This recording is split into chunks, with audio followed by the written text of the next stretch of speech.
Kadapa YSR Congress party కార్యాలయంలో ముఖ్య నాయకుల మీడియా సమావేశం. జూన్ 4న రాష్ట్ర వ్యాప్తంగా వెన్నుపోటు దినం కార్యక్రమం నిర్వహణ. అన్ని నియోజకవర్గాల్లో నిరసన ర్యాలీలు జరుగుతాయి. స్థానికంగా అధికారులకు ప్రభుత్వం నెరవేర్చని పథకాల అమలుపై వినతి పత్రం అందజేస్తాం. ఎన్నికల సమయంలో ప్రజలకు ఇచ్చిన హామీలు నెరవేర్చలేదు కాబట్టి జూన్ 4న వెన్నుపోటు దినం. మోసాలకు, కుట్రలకు, అబద్దాలకు బ్రాండ్ అంబాసిడర్ చంద్రబాబు. ఉమ్మడి రాష్ట్ర అభివృద్ధి సంక్షేమ పథకాలు ప్రతి ఒక్కరికి అందించిన ఘనత మహానేత వైఎస్ది. ప్రజల గుండెల్లో మహానేతలుగా దివంగత ఎన్టీఆర్, వైఎస్ రాజశేఖర రెడ్డి చిరస్థాయిగా నిలిచిపోయారు.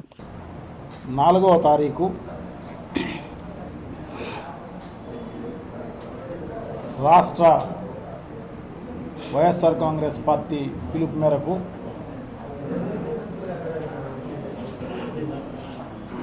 వెన్నుపోటు దినం అనే పేరుతోటి అన్ని నియోజకవర్గాల్లో పెద్ద ఎత్తున ప్రజలు పార్టిసిపేషన్ తోటి పెద్ద ఎత్తున ర్యాలీలు అన్ని చోట్ల జరపాలని చెప్పేసి నిర్ణయం తీసుకోవడం జరిగింది. సో ప్రతి నియోజకవర్గంలో ఈ ర్యాలీలు జరుగుతాయి. అక్కడున్న స్థానిక అధికారులకు ఎవరైతే అవైలబుల్ ఉన్నారో వాళ్లకు ఈ సూపర్ 6 దాని తర్వాత ఈ 143 హామీలు తెలుగుదేశం పార్టీ ప్రజలకు చెప్పి మోసం చేసి అధికారంలోకి వచ్చి 1 సంవత్సరం పూర్తయిపోయింది.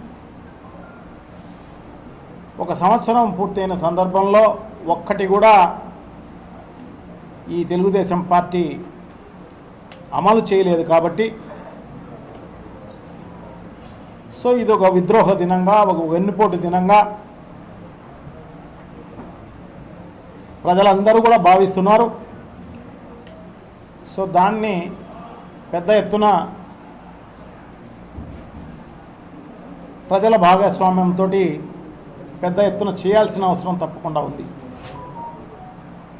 ఎందుకంటే అన్ని అబద్ధాలే.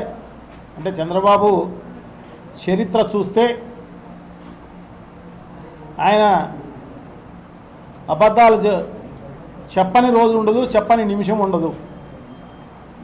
అన్ని అబద్ధాలే. అబద్ధాలు, మోసము, టక్కరి, బ్రాండ్ అంబాసిడర్ ఆయన. సో 45 ఏళ్ళ ఇండస్ట్రీ అంటారు. 45 ఏళ్ళ ఇండస్ట్రీలో ఈ రాష్ట్రానికి చేసిన మేలు కానీ, ఈ రాష్ట్ర ప్రజలకు చేసిన మేలు కానీ ఎక్కడా ఒప్పించదు, గుర్తు కూడా రాదు. చంద్రబాబు పేరు చెప్తే మోసం, దగ, అబద్ధాలు ఇవి తప్ప ఆయన చేసిన పరిస్థితే లేదు ఏమి. ఈ రాష్ట్రం అధోగతి పాలు కావడానికి చంద్రబాబు, ఎందుకంటే దాదాపు గతంలో 15 ఏళ్ళు, దాని తర్వాత ఇప్పుడు 5 ఏళ్ళు, స్వాతంత్రం వచ్చి 75 సంవత్సరాలలో ఇలాగే గడిచిపోయింది. అబద్ధాలతో, మోసాలతో జరిగిపోయింది తప్ప వేరే ఏం లేదు. లేకుంటే ఈ రాష్ట్రం ఎంతో బాగా అభివృద్ధి చెందిండు, ప్రజలకు కూడా ఉపయోగపడిండు. ఎందుకంటే ఎవరైనా ఒక ముఖ్యమంత్రి అయితే మనం ఉదాహరణకు తీసుకోవచ్చు. వైఎస్ రాజశేఖర రెడ్డి గారు. వైఎస్ రాజశేఖర రెడ్డి గారు 2 కంబైన్డ్ రాష్ట్రంలో ఆయన చేసిన అభివృద్ధి కార్యక్రమాలు అయితేనేమి, ఆయన చేసిన సంక్షేమ కార్యక్రమాలు అయితేనేమి ఇవన్నీ గుర్తుకొస్తాయి. రాజశేఖర రెడ్డి గారి పేరు చెప్పంగానే ఆరోగ్యశ్రీ గుర్తుకొస్తుంది, 108 గుర్తుకొస్తుంది, ఫీ రీఎంబర్స్మెంట్ గుర్తుకొస్తుంది, ఉచిత కరెంటు గుర్తుకొస్తుంది. సో అందుకోసమే ఆయన 2 రాష్ట్రాల్లోనూ దేవుళ్లాగా ఈరోజు కూడా గుర్తుపెట్టుకున్నారు అంటే గొప్ప విషయం. అటువంటిది జగన్మోహన్ రెడ్డి గారు అన్నా కూడా అమ్మఒడి గుర్తుకొస్తుంది, ఆయన చేసిన సంక్షేమ కార్యక్రమాలన్నీ గుర్తుకొస్తాయి. వీళ్ళంతా ట్రెండ్ సెట్టర్స్. అదే కాకుండా ఎన్టీ రామారావును కూడా గుర్తొస్తుంది. ఎన్టీ రామారావు పేరు చెప్పంగానే ₹2 కేజీ బియ్యం కనపడుతుంది, మద్యపాన నిషేధం కనపడుతుంది. సో వీళ్ళందరూ కూడా ట్రెండ్ సెట్టర్స్. కానీ చంద్రబాబు మాత్రం కనపడంగానే, చంద్రబాబు పేరు చెప్పంగానే ఏం గుర్తుకొస్తాయంటే మోసం, దగా తప్ప, వెన్నుపోటు తప్ప ఇంకోటి కనపడే ఇది కూడా లేదు. అందుకోసమే గుర్తు కూడా ఉండదు ఆయన పరిపాలన అనేది రాష్ట్రంలో. సో దానికి ఇప్పుడు కొనసాగింపుగా ఈ 5 ఏళ్ల కాలంలో కూడా అట్లే చేసే కార్యక్రమం జరుగుతున్నట్టుంది. ఎందుకంటే సంవత్సరం పూర్తయిపోయింది.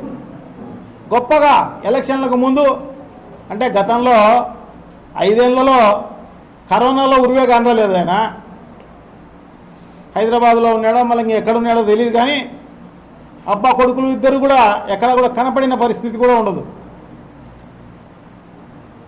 3.5 సంవత్సరం ఎక్కడా కనపడకుండా లాస్ట్ 1.5 సంవత్సరంలో అన్ని చోట్ల పబ్లిక్ మీటింగుల్లో అంతా ఊదరగొట్టే కార్యక్రమం అంతా చేసిన పరిస్థితి అందరికీ కూడా తెలిసిన విషయమే. సూపర్ 6 మేము పెద్ద ఎత్తున అమలు చేస్తాం, జగన్మోహన్ రెడ్డి గారి పరిపాలన అంతా కూడా సరిగా చేయలే, విధ్వంసం అయిపోయింది, మేము అది చేస్తాం ఇది చేస్తామని చెప్పి సూపర్ 6ను ప్రొజెక్ట్ చేసిన కార్యక్రమం.